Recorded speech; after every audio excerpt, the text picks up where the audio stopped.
Important trigger कौन से रहेंगे मार्केट के लिए। जो डेटा फैक्टर है पर्टिकुलरली हम लोग उसमें एफआईआई का डेटा और ओपन इंटरेस्ट के डेटा को कंसीडर करेंगे, और प्राइस एक्शन हमें क्या इंडिकेट कर रही है, तीनों बातें सीख के समझ के कल के दिन किस तरीके का मूवमेंट होगा इसका एनालिसिस कर लेंगे। अभी सबसे पहले मार्केट का थोड़ा साइकोलॉजी समझने की कोशिश करते हैं वीकली चार्ट के ऊपर। अगर आप देखोगे तो मार्केट ने एक अच्छा खासा अपसाइड का मोमेंटम दिखाया हुआ था। फिर उसके बाद मार्केट ने एफआईआई की तेज़ बिकवाली हम लोगों को देखने को मिली। इस एफआईआई की तेज़ बिकवाली में हम लोगों के लिए दो न्यूज़ इवेंट इंपॉर्टेंट थे। पहला था जो यूएस मार्केट में इलेक्शन हो रहा था उसका रिजल्ट क्या आ जाएगा, ये सबसे इम्पोर्टेंट था। और सेकंड इम्पॉर्टेंट जो था वो फेडरल रिजर्व का जो पॉलिसी आने वाला है वो पॉलिसी इंपॉर्टेंट डिसीजन था। दोनों इवेंट अभी निकल चुके हैं, तो मार्केट एक सपोर्ट लेवल के करीब आकर रुका हुआ है। अगर इस इवेंट की तरफ से हम लोगों को कुछ बड़ा ट्रिगर मिल जाता तो हम लोगों को ये अपसाइड मोमेंटम इसी वीक में स्टार्ट हुआ होता हुआ दिखाई देता। लेकिन यूएस इलेक्शन की वजह से वहाँ पर यूएस मार्केट में तो हम लोगों को तेज़ी का सहारा देखने को मिल चुका है। प्लस वहाँ पर जो रिजल्ट आ रहा है वो रिजल्ट भी अच्छा आ रहा है, तो इसकी वजह से यूएस मार्केट ऊपर जा रहा है। लेकिन despite of the global factor हम लोग इंडियन मार्केट उतना ऊपर लेके नहीं जा रहे हैं। इसके पीछे का रीज़न है कि एफआईआई की तरफ से कंटिन्यू बिकवाली हो रही है। अभी हम लोग इंपॉर्टेंट सपोर्ट पर है। अगर मार्केट को सच में ऊपर जाना रहेगा तो इसी हफ्ते मार्केट को इस हाई को ब्रेक करके इसके ऊपर एटलीस्ट एक डेली कैंडल था तो क्लोज हम लोगों को मिलना चाहिए, तभी हम लोग बोल सकते हैं कि ये जो सपोर्ट है ये सपोर्ट वैलिड रहेगा और यहाँ से मार्केट बाउंस बैक दे सकता है। Price action point of view से अगर हम लोग देखते हैं तो पिछले 4 वीक से जो मार्केट में कंटिन्यूसली गिरावट हम लोगों को देखने को मिल चुकी थी, उसके बाद ये 2 वीक में मार्केट कंसोलिडेशन कर रहा है, मतलब रेंज बाउंड सिनेरियो दिखा रहा है। जब भी मार्केट में एक बड़ा मोमेंटम होता है और फंडामेंटल ट्रिगर यहाँ पर न्यूज़ के फॉर्म में आना वाला रहता है और मार्केट रेंज बाउंड मोड में रहता है, तो न्यूज़ के इवेंट के तुरंत बाद मार्केट में ब्रेकआउट आना चाहिए। अगर उसके तुरंत बाद मार्केट में ब्रेकआउट नहीं आता तो जनरली मार्केट क्या करता है, फिर as per the price action अपने प्रीवियस मोमेंटम को कंटिन्यू रखता है। तो ये दो ट्रिगर होने के बाद भी ब्रेकआउट नहीं मिल रहा है, इसका मतलब मार्केट जो है वो प्राइस एक्शन को फॉलो करते हुए अपने मोमेंटम को कंटिन्यू रखेगा, मतलब ये हफ्ते रेंज बाउंड होने की आशंका ज़्यादा है, ऐसा वीकली चार्ट पर लग रहा है। अभी सेम अगर एनालिसिस डेली चार्ट के ऊपर हम लोग करने की कोशिश करते हैं तो डेली चार्ट में हम लोगों को सबसे बड़ा ट्रिगर जो मिल चुका था कि मार्केट अपने डाउनसाइड के मोमेंटम को कंटिन्यू रखेगा, वो ट्रिगर ये वाला था। यहाँ पर जो हेड एंड शोल्डर पैटर्न बन चुका है, ये हेड एंड शोल्डर पैटर्न हम लोगों को clear cut trend change indicate कर रहा है और इसका जो टारगेट है वो टारगेट अभी भी आना पेंडिंग है। हम लोग एक इंपॉर्टेंट सपोर्ट के करीब आ चुके हैं जो हम लोगों ने वीकली चार्ट पर प्रिडिक्ट किया हुआ था, सेम सपोर्ट यहाँ पर आ चुका है। यहाँ पर मार्केट ने जो था वो 2 दिन अच्छा खासा बाउंस बैक भी दिखाया, लेकिन ये दोनों दिन का अगर आप एफआईआई का डेटा ट्रैक करते हो तो यहाँ पर कम से कम ज़्यादा बिकवाली नहीं तो नहीं हुई है, लेकिन कम से कम बिकवाली के साथ मार्केट एक निगेटिव मोमेंटम में ही एफआईआई का डेटा क्लोज हो चुका है, तो ये हमें कहीं ना कहीं इंडिकेट करता है तो ये बाउंस बैक ज़्यादा टाइम सस्टेन नहीं होने वाला। अभी ऊपर की साइड में हम लोगों को जो इंपॉर्टेंट रेजिस्टेंस देखने को मिलने वाला है वो अप्रॉक्सीमेटली 24,500 के लेवल का है। जब तक मार्केट 24,500 के लेवल के ऊपर एक डेली चार्ट में क्लोज नहीं दे देता तब तक मार्केट में अपसाइड का मोमेंटम होने की आशंका कम है। अभी down side momentum immediately strong नहीं हो जाएगा क्योंकि ऑलरेडी एक 50% का डिस्टेंस हम लोग कवर कर चुके हैं, मतलब मार्केट अभी इस ऐसे जोन में आ चुका है जहाँ पर हम लोगों को वोलेटिलिटी देखने को मिलेगा, अप और डाउन दोनों साइड के मोमेंटम रहेंगे।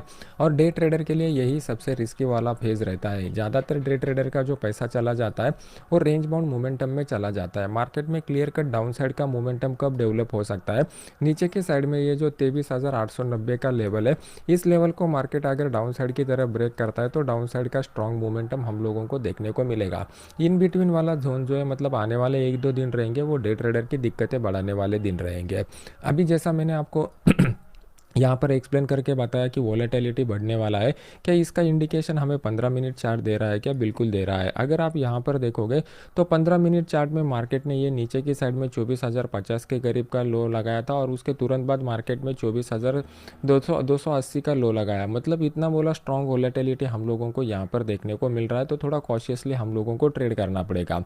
अभी मार्केट में जो डाउन साइड का मोमेंटम आया हुआ है उसके बाद मार्केट एक रेंज बाउंड जोन को कंटिन्यू कर रहा है। इस रेंज बाउंड जोन में हम लोगों को कोई भी बड़ा अपॉर्चुनिटी देखने को नहीं मिलेगा। प्लस चाइना की तरफ से हम लोगों को जो ट्रिगर मिलने वाला था, पहला ट्रिगर उनका जो सीपीआई का डाटा आने वाला था वो शुक्रवार के दिन आ चुका है, तो उसमें कुछ बड़ा न्यूज़ नहीं है। और नेक्स्ट इंपॉर्टेंट थिंग, बहुत दिनों से हम लोग प्रेस कॉन्फ्रेंस की एक उम्मीद कर रहे हैं जिसमें स्टिमुलस पैकेज का ऐलान चाइना की तरफ से हो सकता है। पिछली 2 बार भी ऐसा न्यूज़ मार्केट में आया था, दोनों बार स्टिमुलस नहीं आया। अगर आने वाले वीक में चाइना की तरफ से कुछ स्टिमुलस आता है तो वो एक इम्पैक्ट कर सकता है, लेकिन उसके लिए हम लोगों को ज़्यादा कुछ श्योरिटी नहीं है क्योंकि पिछले 2 बार भी ऐसा हो चुका है। तो अभी हम लोगों को फोकस कहाँ पर करना पड़ेगा, हम लोगों को ये जो मार्केट धीरे धीरे नीचे आ रहा है ना, यहाँ पर सिर्फ देखना पड़ेगा कि कब जाके मार्केट में एक बड़ा ट्रिगर हम लोगों को देखने को मिल जाता है। और वो ट्रिगर अभी डेटा के फॉर्म में आ जाएगा। डेटा जब तक ज़्यादा निगेटिव नहीं हो जाता तब तक मार्केट धीरे धीरे नीचे आता रहेगा, और जिस टाइम पे ऊपर डेटा ज़्यादा निगेटिव हो जाएगा तो हम लोगों को यहाँ पर ब्रेकआउट देखने को मिलेगा। जब मार्केट 24,000 के नीचे आ जाएगा तो स्ट्रांगली डाउन साइड का मोमेंटम हो सकता है, क्योंकि फिर यहाँ पर मार्केट को एक स्पेस अवेलेबल है जो मार्केट को 100 पॉइंट का मोमेंटम दिखा सकता है। अगर इस दौरान मार्केट कहीं ऊपर भी चला जाता है तो ये अपसाइड का अपॉर्चुनिटी ज़्यादा प्रोबेबिलिस्टिक नहीं रहेगा, क्योंकि अपसाइड अपॉर्चुनिटी का कंफर्मेशन के लिए एफआईआई का डेटा पॉजिटिव होना बहुत ही ज़रूरी है। एटलीस्ट एफआईआई की तरफ से बिग वाली रुकनी चाहिए, तभी जाके हम लोगों को ये वाला मोमेंटम देखने को मिल सकता है। अगर हम लोग मिडल ईस्ट के ट्रिगर को कंसिडर करते हैं तो वहाँ से पिछले 8 दिनों से कोई भी बड़ा नेगेटिव न्यूज़ नहीं आया हुआ है, एक अच्छी बात है। सेकंड इंपॉर्टेंट बात, अगर हम लोग क्रूड ऑयल और जो गोल्ड के रेट है उसको अगर देखते हैं तो वहाँ से भी कुछ बड़ा ट्रिगर देखने को नहीं आया है। तो ये दो ग्लोबल ट्रिगर के एब्सेंस की वजह से अपना मार्केट जो है इस रेंज बाउंड सिनेरियो को कंटिन्यू रख सकता है। ब्रेकआउट तो हम लोगों को वेट एंड वॉच की मूड में रहना पड़ेगा, और ब्रेकआउट के बाद ही अपना अपॉर्चुनिटी जनरेट हो जाएगा।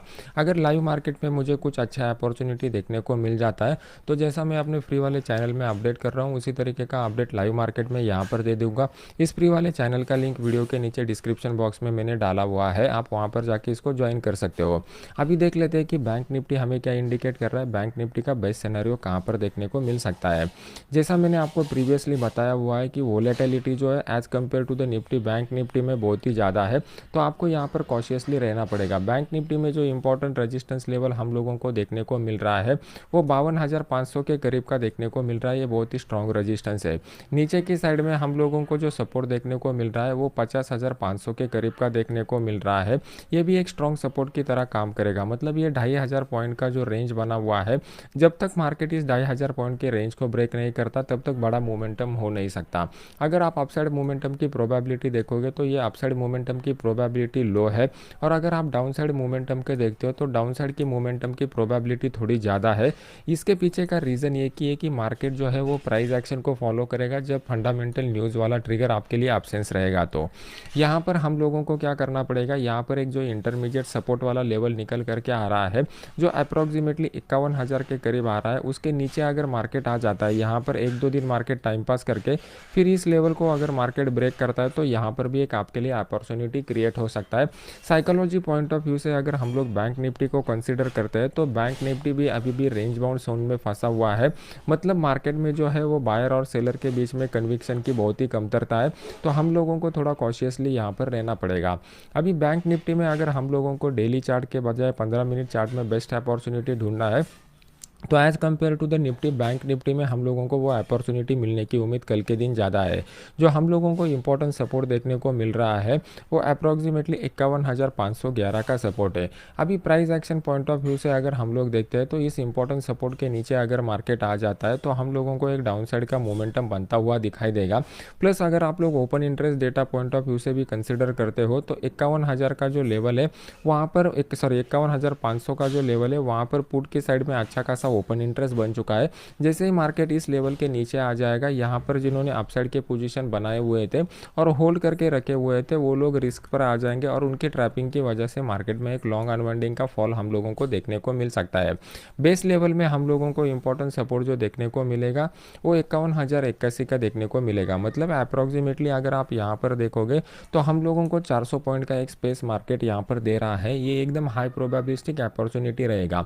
अगर आप यहाँ पर देखने की कोशिश करते हो तो मार्केट एक उम्मीद के साथ यहाँ पर ऊपर चला गया था, लेकिन हम लोगों को ना ही एफआई की तरफ से कुछ बड़ा खरीदारी देखने को मिला, ना ही ओपन इंटरेस्ट डेटा में उस तरीके का स्ट्रॉन्ग पोजीशन देखने को मिला। मतलब यहाँ पर जो लोगों ने होल्ड करके रखे रहेंगे नेक्स्ट वाले एक्सपायरी के लिए, तो वो लोग आसानी से यहाँ पर ट्रैप हो सकते हैं। अपसाइड की गुंजाइश मार्केट में है क्या? अपसाइड की गुंजाइश के लिए कोई भी हम लोगों को फंडामेंटल ट्रिगर देखने को नहीं मिल रहा है। और ये जो ट्रेंड लाइन मैंने आपके सामने ड्रॉ किया हुआ है, ये भी लो प्रोबेबिलिस्टिक ट्रेंड लाइन है। अगर मार्केट इसको अपसाइड की तरफ ब्रेक भी करता है तो ज़्यादा अपॉर्चुनिटी देखने को नहीं मिलेगा, क्योंकि मार्केट ने यहाँ से जो सेलिंग स्टार्ट किया हुआ था 51,800 के लेवल के, वो सेलिंग जब तक मार्केट में होल्ड रहेगा तब तक यहाँ पर अपॉर्चुनिटी अपसाइड का बिल्कुल नहीं डेवलप हो जाएगा। अगर इसी तरीके का मोमेंटम यहाँ पर कंटिन्यू रहता है और फिर उसके बाद मार्केट अपसाइड का ब्रेकआउट देता है, तो वहाँ पे थोड़ा सा प्रोबेबिलिटी बढ़ जाएगा, लेकिन 52,000 के ऊपर मार्केट सस्टेन होना अभी डिफिकल्ट लग रहा है। तो हम लोगों के लिए कल के दिन मतलब मंडे के दिन का अगर अपॉर्चुनिटी ढूंढना चाहते हो तो आपके लिए हाई प्रोबेबिलिस्टिक अपॉर्चुनिटी निफ्टी और बैंक निफ्टी दोनों की जगह पर जो देखोगे तो वो डाउन साइड का ज़्यादा दिखाई दे रहा है, जो हमें अभी प्राइस एक्शन इंडिकेट कर रहा है।